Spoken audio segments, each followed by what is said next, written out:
Hello, listeners, and welcome to the Montel Weekly Podcast, bringing you energy matters in an informal setting. In today's pod, we discuss regulation, in particular, the challenges faced by the Agency for the Cooperation of Energy Regulators, or Acer, in supervising the ever-complex markets in Europe. What's on the regulatory agenda for this year? And how is Acer planning to solve some of the ongoing problems with the Pegaso cross-border balancing market mechanism? Also, how does it view its role in persuading Norway and Iceland that the agency isn't an all-powerful entity that threatens the national energy sovereignty of those Nordic nations? Joining me, Richard Sverrisson, to answer these questions and hopefully much, much more, is Acer Director Christian Zinglersen. A warm welcome to you, Christian. Thanks a lot, Richard. Happy to be with you. Perfect. What's on your agenda for 2024? Is it going to be as busy as 2022 and 23 were? I hope not, and I think not. I mean, it'll be ample busy, but I think that 22 and 23, certainly the first half of 23, were very unusually busy. I think for many people in the energy sector. What I would say is this year is a bit of an unusual year because let's say we have an array of, let's call them more normal tasks, for instance, in market monitoring, which I think you may be interested in as well. But in addition to that, we have these three new legislative packages, which were adopted at the end of last year, where we have a whole array of new tasks for which we are grateful, and we are starting to set them up and get ready for them, even though some of them will not be formally initiated yet. So one of them is on Remit or Remit 2, the overall framework for detecting attempts at manipulation and getting the bad guys, so to speak. But we also have a new tasks in PPA platforms, enhancing the transparency of the PPA market. And we have a new mechanism which we need to establish the methodologies for and then subsequently conduct assessments according to the methodology in the terms of overall flexibility needs across Europe. So it's a mix of, let's say, regular tasks, as it were, also a number of decisions, and also these new mandates and tasks that we have been accorded that we need to set up. So that's the order for 2024. So there is plenty to do, but it is, I think, more structured and plannable than we saw during the crisis, where every one of us needed to be very nimble and flexible because there were demands on us, quite rightly, which were unusual. Absolutely, every day was almost different and brought new challenges as well last year and in 2022. But let's. I'd like to go into some of the news tasks that you've taken on board or been asked to take on board, Christian. But if I can start with you mentioned the Remit regulation. So this is the regulation of market integration and transparency. And so what's new here? Maybe you can talk a little bit about the scope here, what the focus is, catching the bad guys, as you say, but also maybe the wider challenges, because as I mentioned in the intro, these markets are growing in complexity, not just with a lot of automated traders coming in, bots, algorithms, so it's not an easy task, is it? No, it's not. And I think Remit from the very setup was a complex exercise. It is the most expansive monitoring system on the planet, actually, more expansive than the one in the US, which it was a bit inspired by. I think currently we have around 15 million data points coming to us per day, which is quite significant. So it really is a big setup, simply just the data collection and processing exercise, and that is just bound to increase. So to sort of come with a few, let's say, highlights of Remit reform, the Commission came out with two proposals in February of last year, and one of them was electricity market design. Safe to say that got some more attention and discussion than Remit, even though Remit got its fair share as well. And I see those two proposals as quite linked. I sometimes refer to the Remit reform as the other side of the coin. Basically speaking, we rely quite considerably on markets across Europe, quite rightly in my view, and therefore there also needs to be trust in those markets and the market rules being abided by, including by those who trade. So that's sort of the other side of the coin. And in terms of the main headlines of the Remit reform, indeed the scope of Remit is expanding now also to include algorithmic trading, which you were mentioning. So robot trading, I guess, in everyday parlance, and that brings with it some complexity in terms of detecting market abuse. But you could also use algorithms and complex learning tools to detect attempts at manipulation. So it goes a bit both sides. But anyway, scope of Remit is expanding a bit. Also, the obligations on reporting and monitoring for market participants is also being expanded accordingly.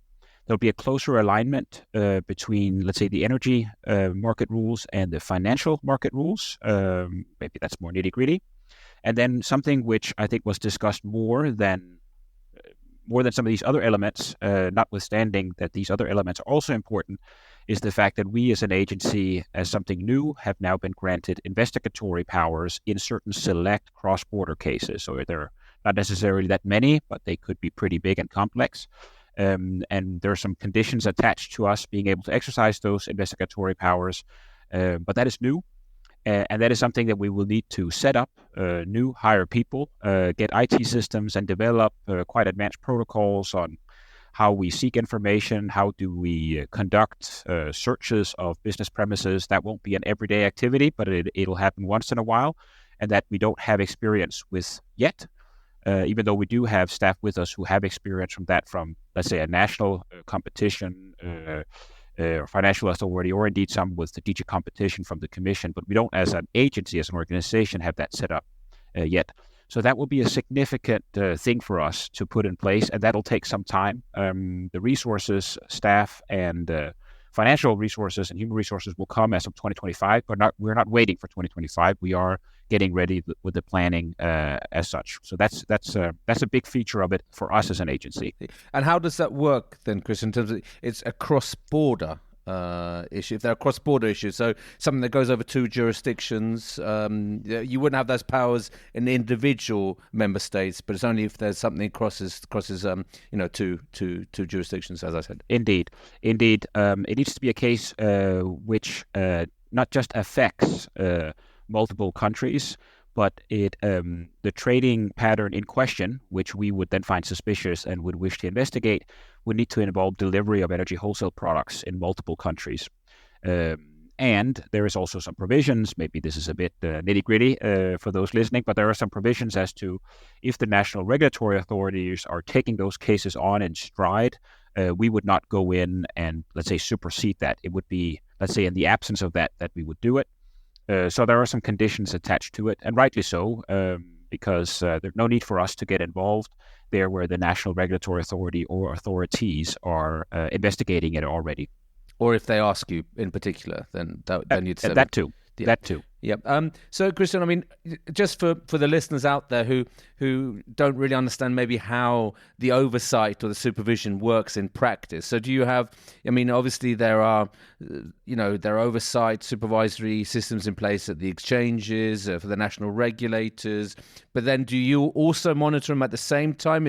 Or do you react on hints or some suggestions of suspicious behaviour in markets? How does it work in practice? I would say both phenomena occur. So we collect directly a vast amount of data. This is sort of the more than 10 million data points per day that I was mentioning.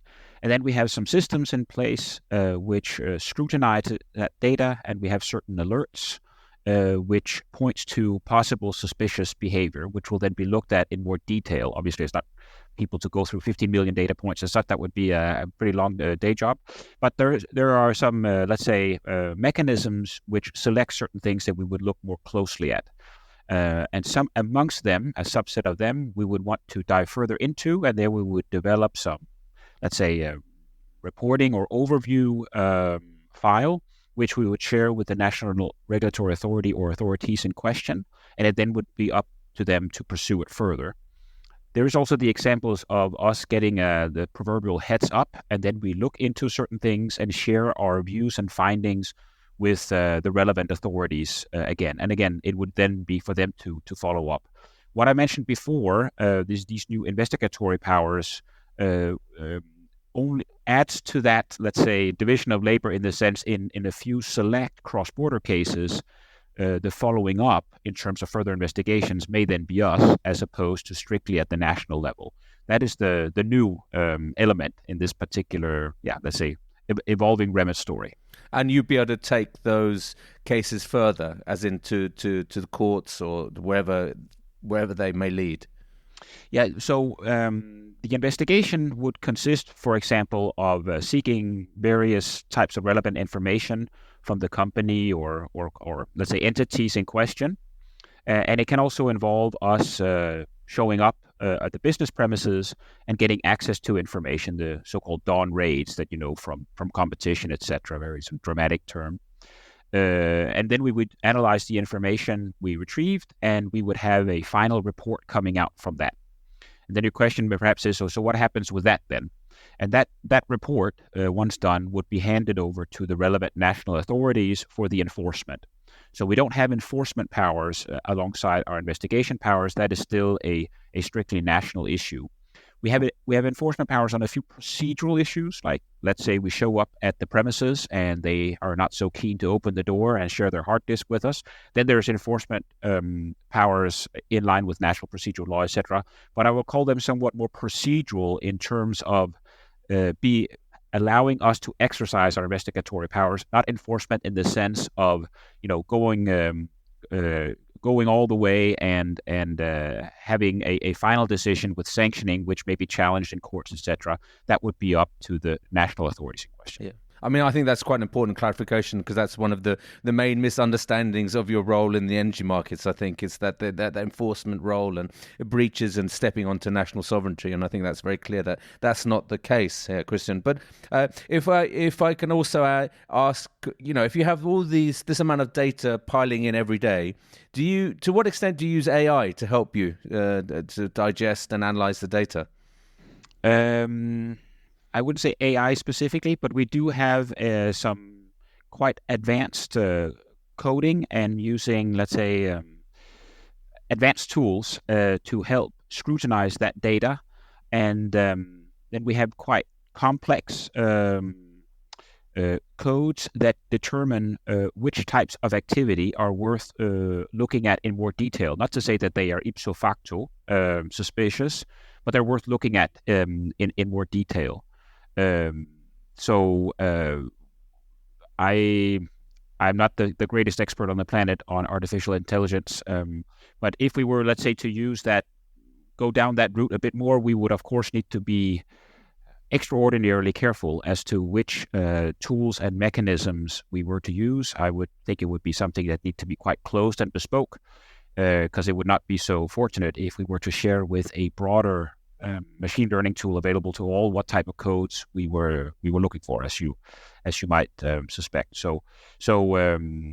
But Remit is an IT intensive part of our work, and so we have quite complex systems, and we have both in-house and out-house experience that we use to continuously update them, I would say. Absolutely. I mean, this is the very, very sensitive data indeed. So, Christian, you've been with Acer. I'm not saying you personally, but Acer has certainly been in the news in recent weeks regarding the 7%, the 7% cross-border capacity. And you're saying, countries are moving too slowly in making that available. What needs to happen now going forward, or what are you urging TSOs, national regulators, governments to do to enforce this 70% target? Indeed. Maybe for those of you who are not so familiar with it, the 70% is, let's say, the political outcome of a multi-year discussion, but also multi-year frustrations with what was perceived as a discrimination across border flows to the benefit of internal flows. So against the internal market logic and indeed also rules as such.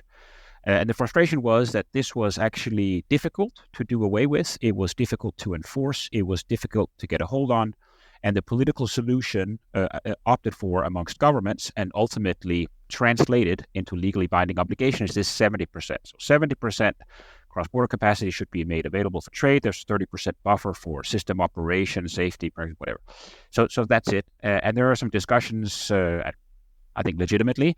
Whether this is a somewhat crude target, why is it not 68? Why is it not 72.5? Or why is it not more system dependent? And I think that may be pertinent, but it comes from a certain place, and it follows a certain logic, and it was these many years of frustration with the lay of the land. So it is what it is. It's legally binding, and we have been entrusted with a quite significant monitoring task, which also is very data intensive, by the way, to see how that target is being complied with or not. And what we find basically is, one, there are significant differences from jurisdiction to jurisdiction, but on balance, we see on average maybe a 30 to 50% cross-border capacity being made available for trade. There are different reasons for that. There could be a lot of internal congestion, for instance, and whatnot, but that's how it is. And all member states need to reach that target by the end of 2025. And if we're at 30 to 50% now, and there's roughly a year and a half to get there, it looks uphill. And that's why when we issued our formal opinion Friday of last week, I think it was, we called it sort of a proverbial yellow card. So it's not red yet. We have 18 months to go, but it's red yet, and performance will need to pick up significantly in order to avoid the proverbial red card, as it were. And what needs to be done is there are basically three things which you can do to live up to the 70%, or at least get closer to living up to the 70%. First is you can apply remedial action, which sort of you levelize on both sides of the border, put a bit popularly. That is being applied today and more, and actually the costs of doing so are increasing significantly, which at some point may become an issue in certain jurisdictions, that the costs are in the multi-billion euros for remedial action. The second is to alleviate congestion via targeted grid investments, something which was the focus of the informal ministerial meeting earlier this week as well. And that is certainly being pursued in many countries. The issue is that takes time, and I would be surprised if the speed with which this is pursued is enough to get close to that target by the end of 2025. And thirdly, there is the avenue of looking at one's bidding zone configuration and assessing whether that needs to be changed, either via a bigger bidding zone or more likely smaller bidding zones. That is currently the subject of a quite intense study, which is being undertaken by TSOs according to certain directions that we have given as Acer, and we expect the result of that to come out end of year. And then afterwards there is, let's say, more of a political process where that is assessed and pros and cons are discussed, and then choices will be made as to whether to change the bidding zone configuration in certain jurisdictions or keep them as they are. So those are the three tracks. Neither of them are particularly easy in terms of economics or easy in terms of politics, but that's where we are, and that's why we issued this opinion to, let's say, raise awareness and also in some ways try to translate, if you'll allow that term, what comes across, I think, for some as a technical issue. Is a target? What does it mean? Why is that important? Leave me alone. Try to translate that into what is the operational significance of that target in terms of the future of electricity market integration across Europe, which was a point we also made earlier this week at the informal ministerial. Namely, don't regard it as a strictly techie type target. It is linked to a much more integrated electricity market in the future if governments opt to have that, given the benefits associated with it, because under such a system, you will have the current interdependencies between exporters and importers amplified significantly, and so there will be greater levels of structural interdependence, and if you have that, countries need to trust that energy will flow. So that's sort of, let's say, the broader context of it, notwithstanding its somewhat technical sounding appearance. Absolutely, but this is quite a hot topic, I would say, especially in terms of the bidding zone review. We hear constantly from the market about to split or not to split Germany, for instance. But these decisions or recommendations from Acer can't come until that study's been delivered at the end of the year. Is that what you're saying, Christian? Yes, we will not come with very strong recommendations one way or the other as such. We do recognize that there is a technical analytical phase of this, which is very significant, by the way, and complex, we find. And then there is a more political phase as such. So we will want to be careful not to jump into the political phase, but we also want to be diligent in contributing to the technical analytical phase. And that we have done so far in terms of putting a methodology together and giving directions for the analysis that the TSOs are currently undertaking. It's a complex exercise, actually quite delayed for that reason as well. So what I would say is I would expect the analysis when it comes to show that there are economic benefits for a split in Germany. But at the same time, I would also add that there are also other aspects than strict economic efficiency which would guide such decisions. And I'm sure that would be a live discussion quite legitimately at the political level in Germany, and maybe also Germany and some of the governments in the neighboring countries. And that's probably a discussion I think we should stay out of because it's more of a political one. But we can contribute to the technical analytical elements and showing what's at stake and what are the trade-offs, etc. And then we leave it to the democratically elected politicians to take it on. Yeah. Christian, I mean, would you be able to highlight any best performers or any laggards in the 70% targets here? I think there are some in the Nordics that are doing pretty well. For laggards, I think I would just indicate to your listeners we have the 70% monitoring report available on our website. It's quite detailed, so one can have one's curiosity satisfied by that. We'll have a new one, updated monitoring report coming out this summer as well, so that will also show fresh on paper who has the most uphill hill to climb in the next 18 months. And which yellow cards are maybe going a bit more orange. But Christian, indeed. Another aspect that's been in the news in the last weeks, months, has been the Picasso balancing market mechanism and the problems around that. What's your view here, and what role can Acer play to alleviate or to alleviate some of the issues here? Yeah, indeed. I regard it as a bit of a chicken and egg type dilemma. Sharing reserves is fundamentally a good idea. Brings liquidity, it will bring down costs, enhances options, etc. That is a good concept, and that is, of course, the ethos behind this particular platform. Then so where's the egg vis-a-vis this chicken? The egg is that there are a significant share of TSOs who have not been able or have not felt comfortable to join. And some of the national regulatory authorities, I think, are skeptical of that decision, whereas other national regulatory authorities share those concerns. And that sort of those concerns are linked to the issue of, let's say, a small minority, but still impactful share of unusually high prices. And that's the chicken and egg. So you say the more TSOs that were to join, and the more one could actually make that liquid and pool resources, the more those prices will fall with very significant benefits, we estimate, across Europe in the multi-billion euro size.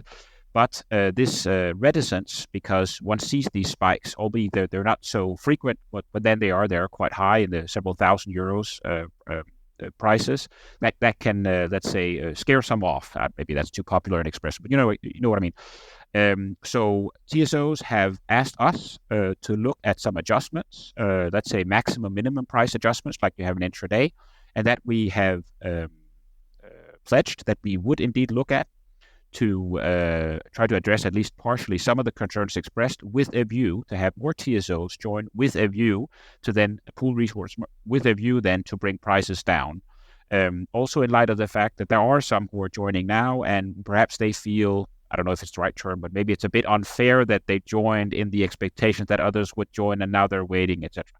So this we have dedicated ourselves, we've tried to work on and hopefully resolve before the summer.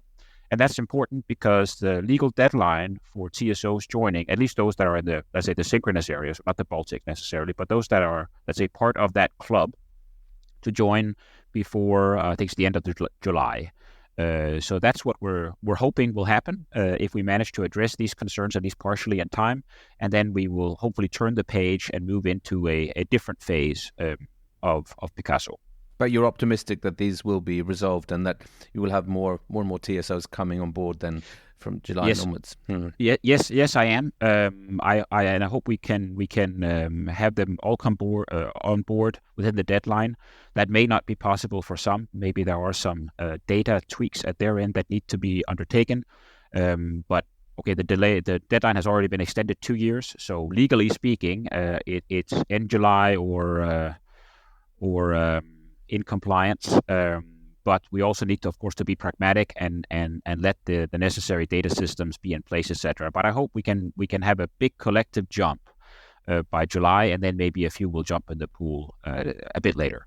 So would it be fair to say these are more teething problems than anything else, and they will kind of evolve and flatten out over the next sort of 12 to 24 months? This I would expect, yes. But I guess, maximum and minimum price adjustments are more than just tweaks. They are, they're significant because, of course, it is a market intervention, as it were. And some might criticize those things and saying, okay, well, if you allow higher prices, you give new solutions a better business case, and therefore they will be developed faster, etc. So that's the classical discussion. But there are these concerns, and we have an interest in addressing those concerns, at least partially, so that more can join, and that's what we will do. Perfect, Chris. I mean, there are many questions I'd like to ask you, but I sense we're running out of time. If I can just finally ask you, about two countries and Acer's role in two countries in particular. One is the country where I live, Norway, and the other is the country where I'm from, where I was born, Iceland. There have been several delays previously introducing the third energy packet. Acer was a big issue there.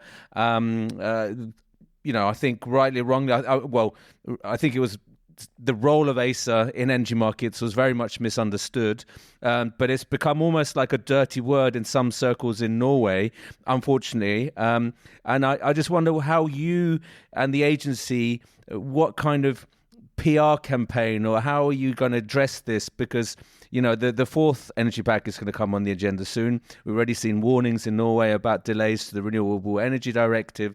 So what's your role here, Christian, in shining light on the work that you do, and that you're not this scary monster that's going to tell everybody about how to conduct their energy policy? Yeah, indeed.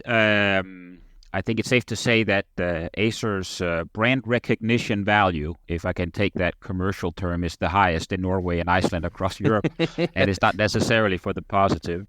I actually visited Oslo back in the autumn. I used to live there when I was a kid. My dad was in a defense college training, NATO training program, so we were there for a year in Oslo. So it was nice to be back.